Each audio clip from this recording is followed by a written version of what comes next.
Hello everyone, and welcome to the Pennsy Productions Best of 2020. With all the uncertainty the world faced through the year, and an equally uncertain year on the horizon, we feel it's only appropriate to look back on all the great things we've been able to create and accomplish this year. So without further ado, let's get started.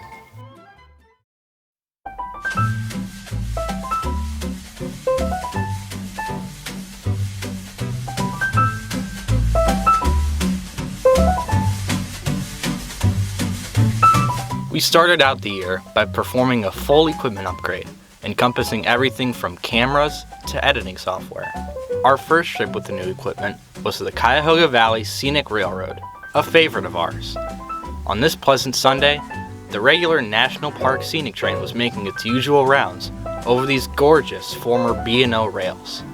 On the south end was former Pennsy GP35, number 2348, rebuilt by Horizon Rail and leased to CVSR, while other engines were in for repairs. The way north was led by former Seaboard C420, number 124, now the Cuyahoga Valley's number 365. Her original Alco prime mover was replaced a few years ago with a more modern one, and her efficiency and reliability have made her a favorite of the Cuyahoga Valley crews.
This trip was originally a mild test of our new equipment. In preparation for a trip to the Everett Railroad we had planned for the first weekend of spring. Unfortunately, the sudden outbreak of the coronavirus pandemic put those plans to a halt, and we found ourselves stuck at home. However, the freight railroads of the United States remained open, and in early April, we made our way out to the busy rail hub of Fostoria, Ohio, to capture how essential goods were moved during this time of crisis.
It was great to be trackside again while staying socially distant after spending so long cooped up inside.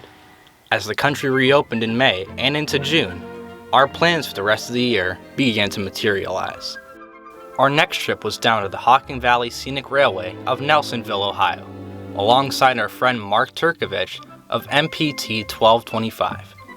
This mid-June Saturday marked the railroad's first operations since the COVID shutdown in March, and they certainly pulled out all the stops for this momentous occasion.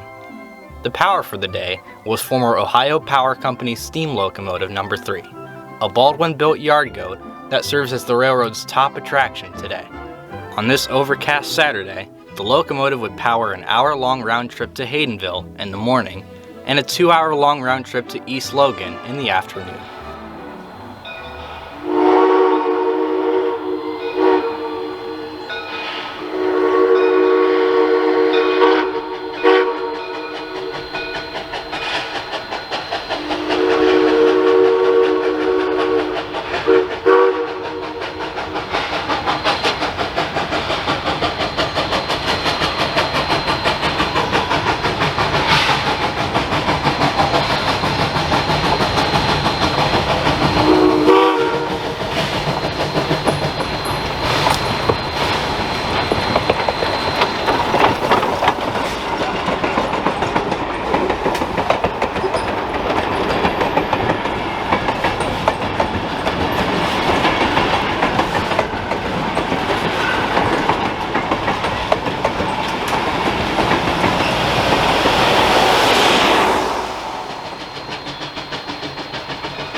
This was the first steam locomotive we had captured since Pierre Marquette number 1225 in November of 2019, and it was great to finally get a taste of steam again. And, as luck would have it, it wouldn't be long before we could do it again. In late July, the Reading and Northern Railroad announced that the amusement tax dispute between the Lehigh Gorge Scenic Railway and the borough of Jim Thorpe, Pennsylvania had been resolved, and operations would resume in mid-August. Powering the trips was former Gulf Mobile and Northern number 425, one of North America's loudest operating steam locomotives. It soon became clear that this would be a monumental event, so we wasted no time in making plans to attend. Although it was again mostly overcast that weekend, the 425 performed flawlessly, and it was well worth the trip.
In September, the Cuyahoga Valley Scenic Railroad announced that they would finally resume operations beginning in October. Since we happened to be there during their last weekend of operations before the shutdown, we thought it would be nice to attend their first weekend of operations after the shutdown. Unfortunately, the weather and other obligations turned us away, but luckily, the foliage would be even more vibrant the following weekend. These trips ran under skies that were, again, mostly overcast, and because only half of the line was being used at a time, the trains ran at reduced speeds. Nevertheless, it was great to see one of our favorite tourist railroads running again.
As the year wound down, our most exciting trip of the year was on the horizon. In July, the Cass Scenic Railroad announced their annual Rail Heritage Weekend photo special, which was to be held in early November and limited to only 50 participants. We wasted no time in buying tickets, knowing that this would be an event that was not to be beat. The hefty $400 ticket price paid for admission to all of the events for the weekend.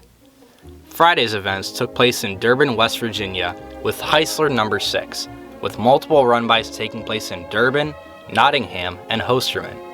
The locomotive was fitted with the Southern Pacific Desert 5 chime, a brilliant whistle that is seldom heard today.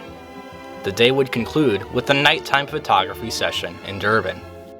Saturday saw Shay No. 2, Shay No. 4, and Climax No. 9 performing multiple run-bys as they scaled Cheat Mountain. Shay No. 2 would be used to take us all the way up to Bald Knob, while Climax No. 9 would be pushing the log train for run-bys at Gum Curve and Gum Field, and Shay No. 4 would be pulling the log train for run-bys at the Emergency Water Tank, Bald Knob, and the Y. Shay No. 2 was wearing a Mans Creek Crosby 3 chime.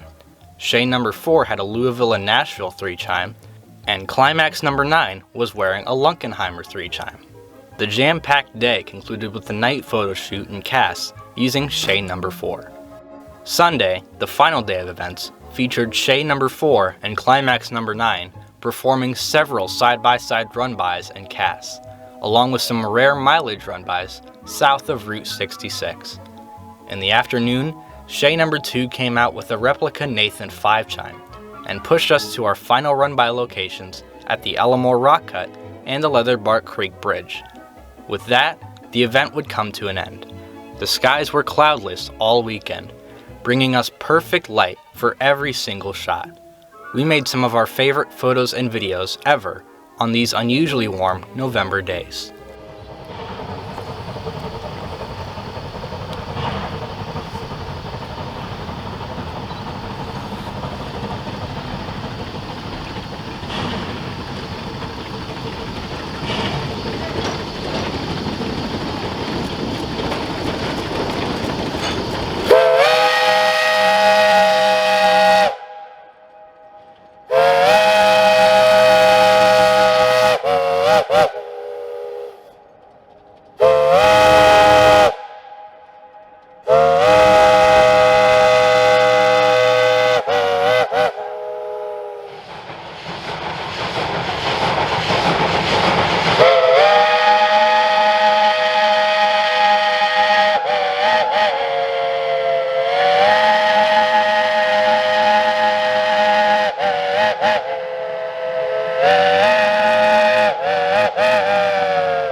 with that, our 2020 came to an end. It was certainly a roller coaster of a year for all of us, but it was a landmark year for Pennsy Productions. What will 2021 bring? Stay tuned to find out. Thanks for watching.